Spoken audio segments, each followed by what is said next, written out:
a paz do nosso Senhor e Salvador Jesus Cristo estejam com todos. Com grande alegria que a gente novamente se reúne para adorar, para engrandecer e para exaltar ao nome do nosso Deus. A gente espera que todos continuem, todos estejam bem aí e dispostos a engrandecer ao nosso Deus. E hoje nós vamos começar cantando ao nosso Deus, cantando sobre uma busca, cantando sobre um desejo de ter o Senhor em nossas vidas. A palavra de Deus nos diz que se a gente buscar a Deus, a gente vai encontrar Ele, quando a gente buscar de todo o nosso coração. Isso é uma certeza para a gente. O Senhor, Ele é conosco. Basta a gente buscar, basta a gente colocar o nosso coração, a nossa verdade, a nossa sinceridade diante da nossa busca, na nossa adoração, no nosso culto. E é por isso que a gente está aqui. A gente vai cantar que, Senhor, eu te quero ouvir a tua voz, eu te quero mais, eu te quero muito mais. Eu prossigo para o alvo que é o Senhor. E assim a gente tem que caminhar, meu amigo, meu irmão, buscando ao nosso Deus. Glórias a Deus.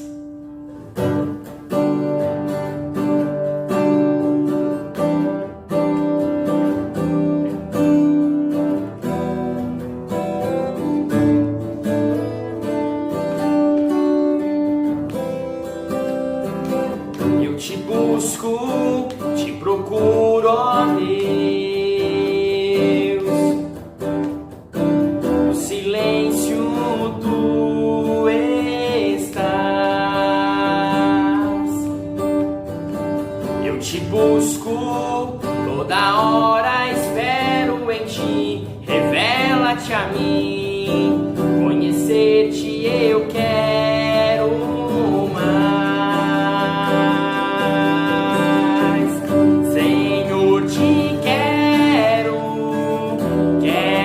ouvir tua voz. Senhor, te quero mais. Quero tocar-te, tua face eu quero ver. Senhor, te quero mais. Prosseguindo para o alvo eu vou, a coroa conquistar. Vou lutando, nada pode me impedir. Eu vou te seguir, conhecer-te eu quero mais. Senhor, te quero ouvir tua voz. Senhor, te quero mais. Quero tocar-te, tua face eu quero ver. Senhor, te quero mais. Prosseguindo para o alvo eu vou, a coroa conquistar. Vou lutando, nada pode me impedir. Eu vou te seguir, conhecer-te eu quero mais. Senhor, te quero ouvir tua voz. Senhor, te quero mais. Quero tocar-te, tua face eu quero ver. Senhor, te quero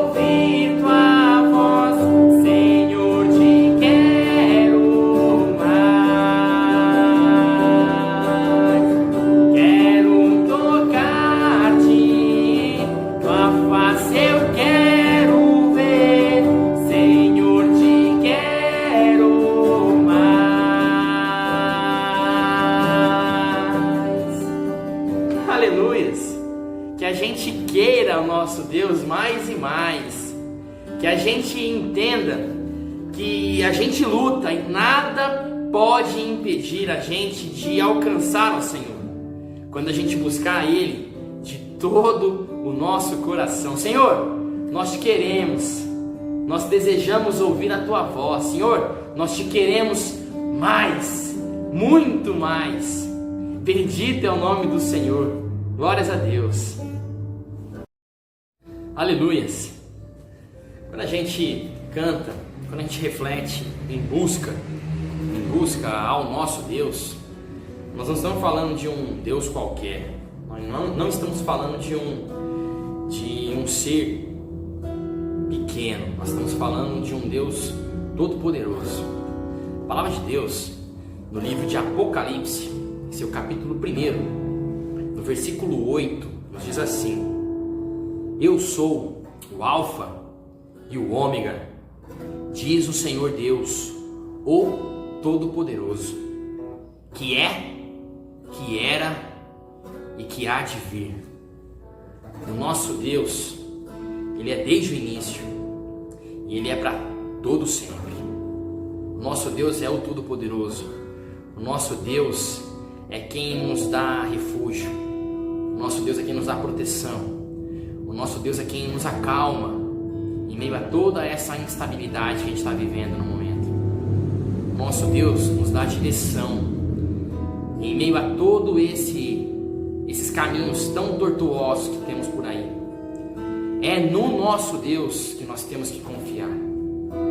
Nós não temos que confiar em nossas opiniões, em nossas intenções, confiar nos homens, não. Nós temos que confiar nesse Deus que é, que era e que há de vir. Esse é o Deus que a gente adora. Esse é o Deus que a gente quer. Esse é o Deus que a gente quer ouvir. Esse é o Deus que nos ama. Esse é o Deus, meu amigo, meu irmão, que nos salva. Não há outro como esse Deus. Glórias a Deus. Não há outro como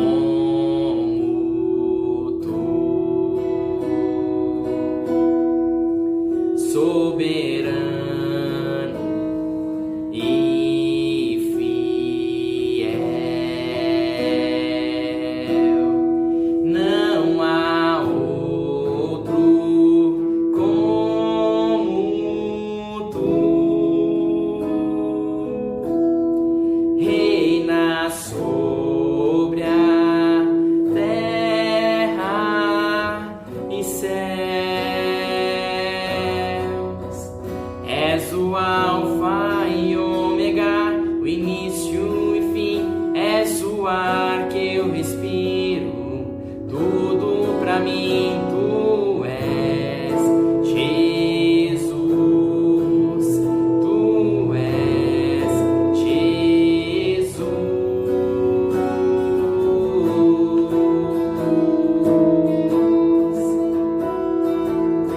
Aleluias.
pra mim, tudo pra mim, Alfa e Ômega, o início e fim, tudo pra mim, tudo pra mim. Tu és o Alfa e Ômega, o início e fim, tudo pra mim, tudo pra mim. Tu és o Alfa e Ômega, o início e fim, tudo pra mim, tudo pra mim. És o Alfa e Ômega, o início e fim, és o ar que eu respiro, tudo pra mim.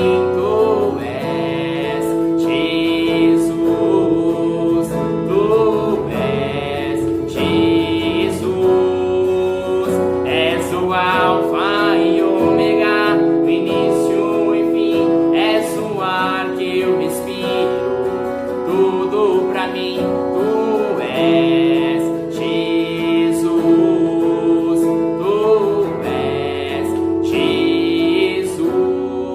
tu és Jesus, és o Alfa e Ômega, o início e fim, és o ar que eu respiro, tudo pra mim. Tu és Jesus, tu és Jesus, és o Alfa e Ômega, o início e fim, és o ar que eu respiro, tudo pra mim. Tu és Jesus, tu és Jesus, tu és Jesus, só tu és Jesus.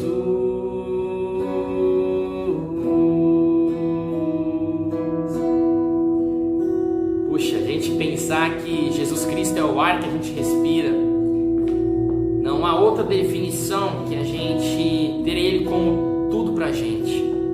A gente sabe que Ele é o início, Ele é o Alfa, a gente sabe que Ele é o fim, Ele é o Ômega, Ele era e Ele há de ser sempre o Senhor, o Todo-Poderoso, o Salvador das nossas vidas, tudo pra gente.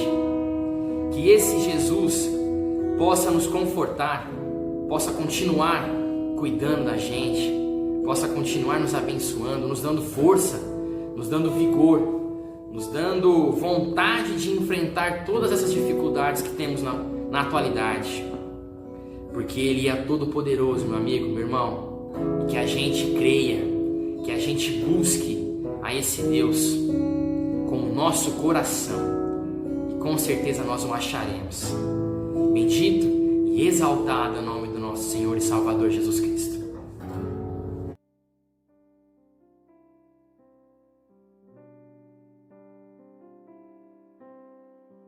Olá, graça e paz a você que está assistindo ao nosso culto, a sua família, nesse momento para celebrar a Deus, orar e refletir na sua palavra.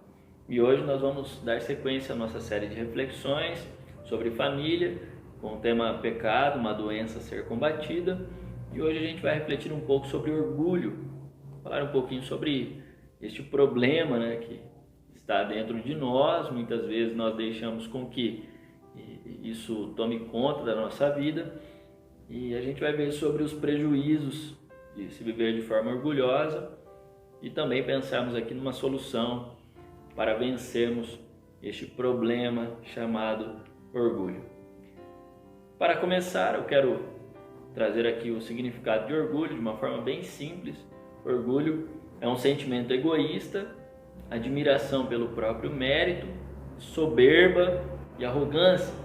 Isso é uma definição de uma pessoa orgulhosa. Uma pessoa tem um sentimento muito egoísta, uma pessoa voltada para si mesma, só se preocupa consigo. E nós vamos refletir numa história hoje que trata um pouco deste assunto, de um homem que deixou com que o orgulho dominasse, e a gente vai ver qual foi as consequências na vida deste homem. Mas antes de nós entrarmos na história, eu quero trazer para a nossa reflexão uma frase de Shakespeare.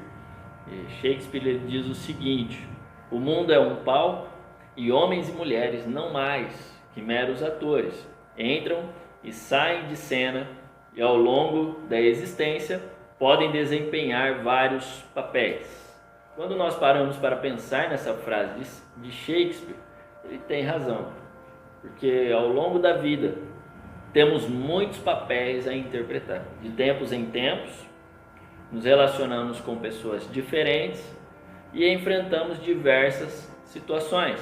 Mas o importante é que deixemos Deus escrever o texto da peça, escolher o elenco e dirigir a apresentação.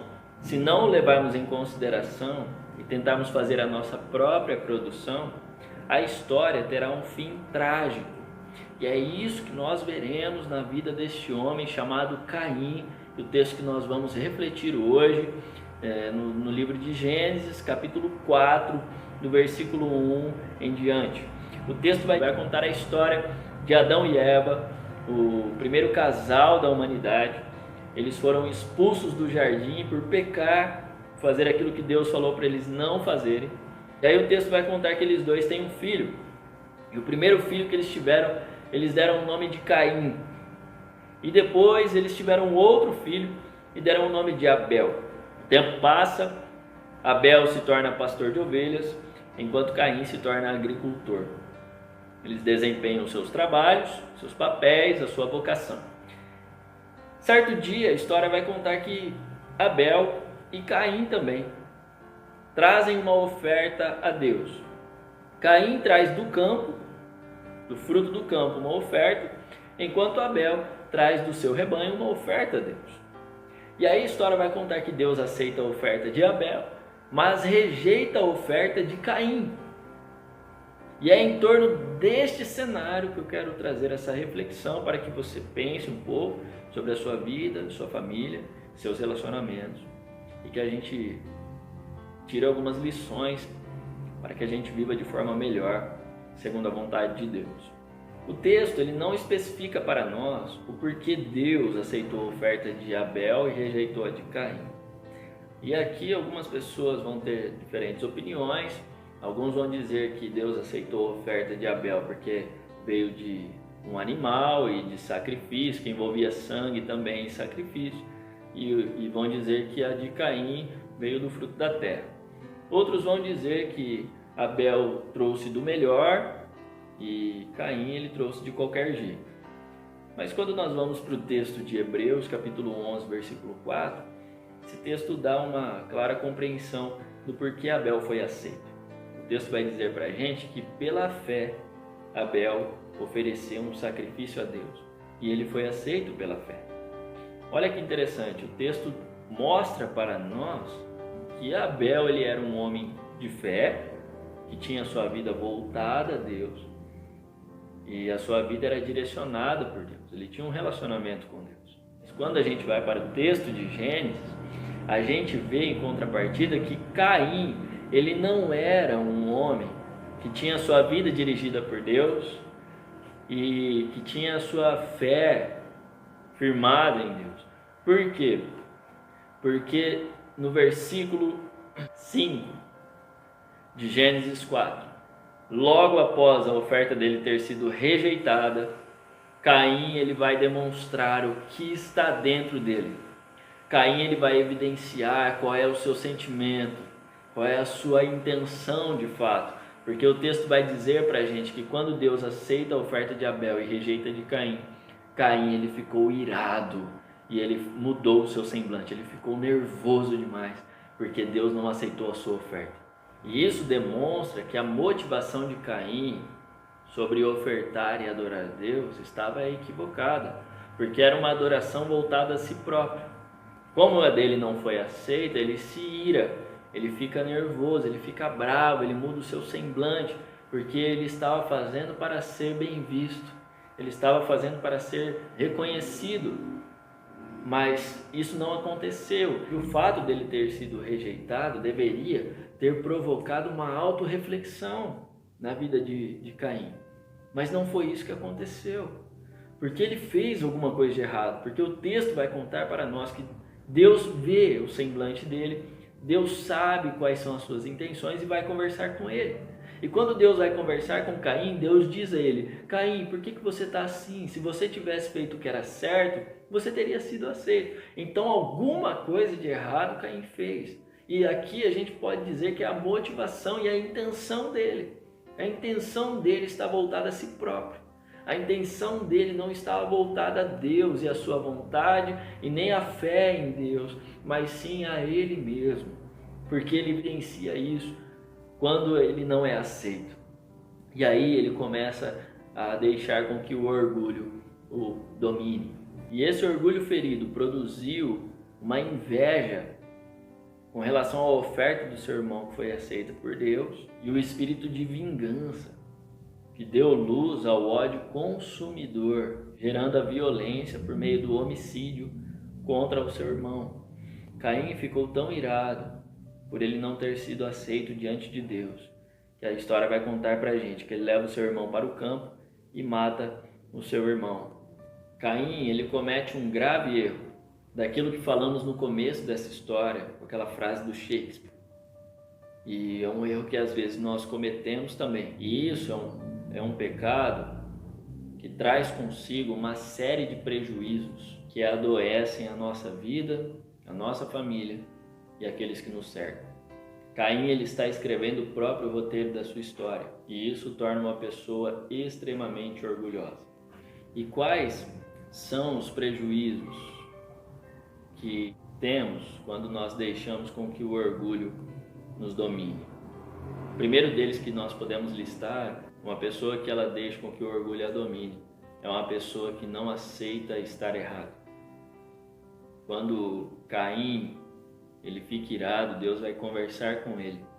E Deus fala: você errou. Se você tivesse feito o que era certo, você teria sido aceito. Só que Caim não escuta Deus. Caim ele se volta contra o seu irmão para o matar por conta desse orgulho que gerou inveja, que gerou ódio, que gerou o homicídio.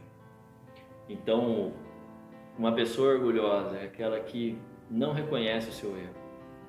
E quando nós não reconhecemos o nosso erro, isso é prejudicial. A pessoa que se deixa dominar pelo orgulho, ela sempre vai ter a razão. Ela sempre vai manipular a situação para que ela saia como correta e os outros como errado. E isso é prejudicial tanto na minha vida, na nossa família e nos nossos relacionamentos. Porque quando nós vivemos assim, isso também traz consigo a falta de perdão e reconciliação.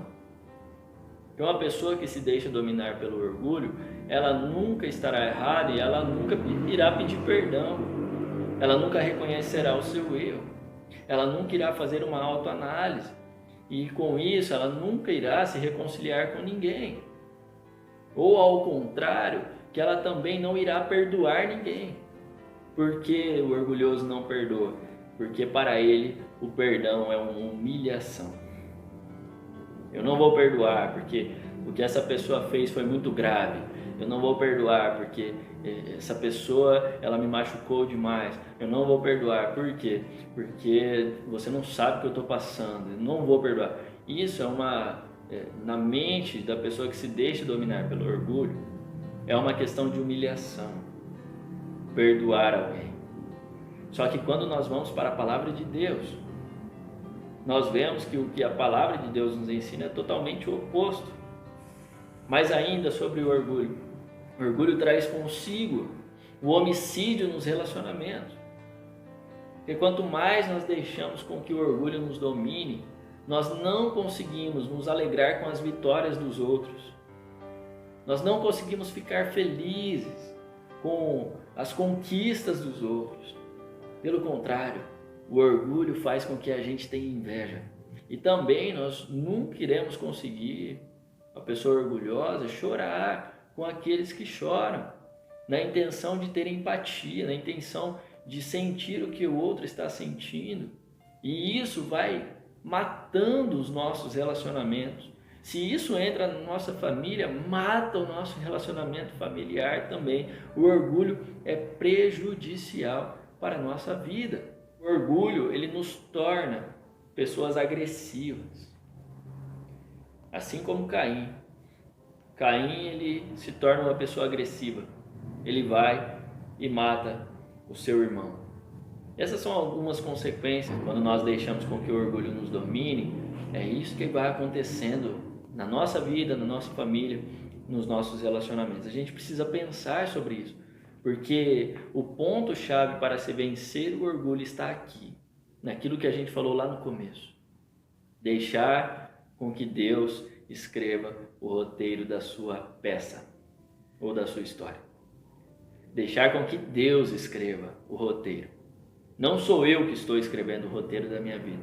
Então, se não sou eu não estou vivendo o que eu estou escrevendo.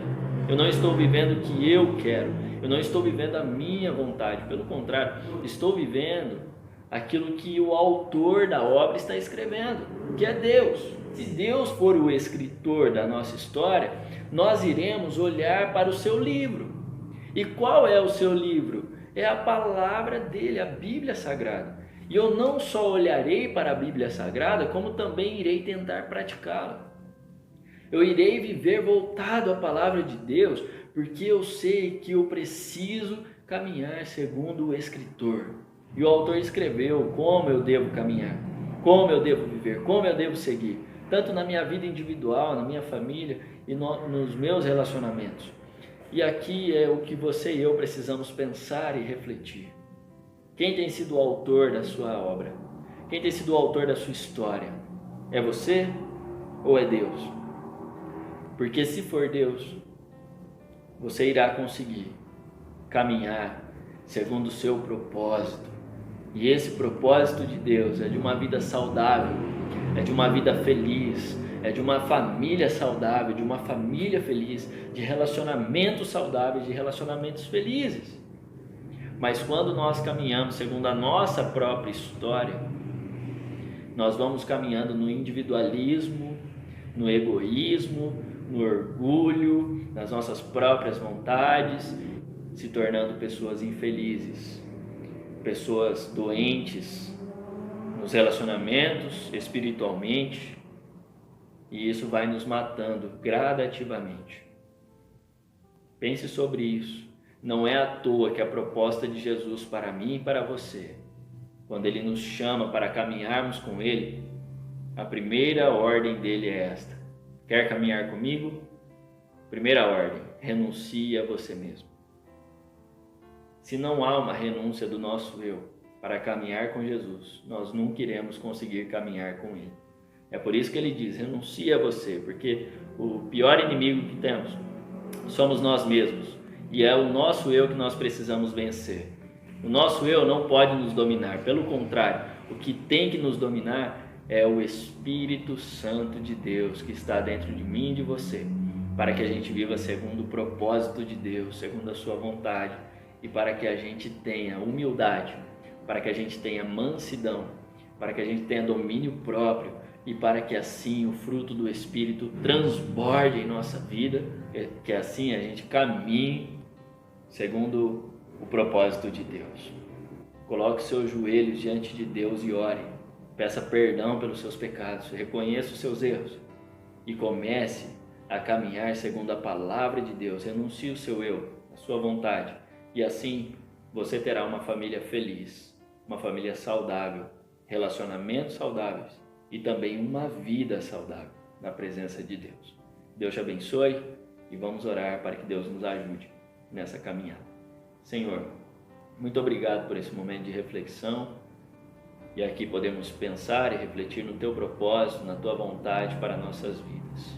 E a minha oração, junto com cada um que está assistindo esse culto, é para que o Senhor nos ajude nesta caminhada, para que a gente consiga cumprir o Teu propósito, a Tua vontade, o Teu querer, e assim vivermos, Senhor, de forma humilde, de forma mansa, com domínio próprio, que o orgulho, por vezes, ele querer ser evidenciado, que nós possamos nos controlar, possamos ter o domínio próprio, que nós possamos fazer com que o Espírito transborde sobre a nossa vida e deixarmos a carne de lado. E que assim a gente possa caminhar segundo a Tua vontade. Nós possamos parar de ficar querendo escrever nossa própria história e possamos deixar com que o Senhor seja o escritor da nossa obra, da nossa família, dos nossos relacionamentos. Oramos pedindo ao Senhor graça, misericórdia e perdão por vezes que temos errado e falhado nesta caminhada, mas que nós possamos nos consertar diante de Ti, que o Senhor traga vida e saúde a cada um de nós e a cada família. Nós oramos em nome de Jesus. Amém. Que Deus te abençoe. Uma ótima semana a você e a sua família. Próxima semana estaremos de novo refletindo sobre esse tema, essa série. Que você possa estar com sua família nesse momento refletindo, mas também se propondo a praticar aquilo que você ouviu aqui hoje. Deus te abençoe, em nome de Jesus.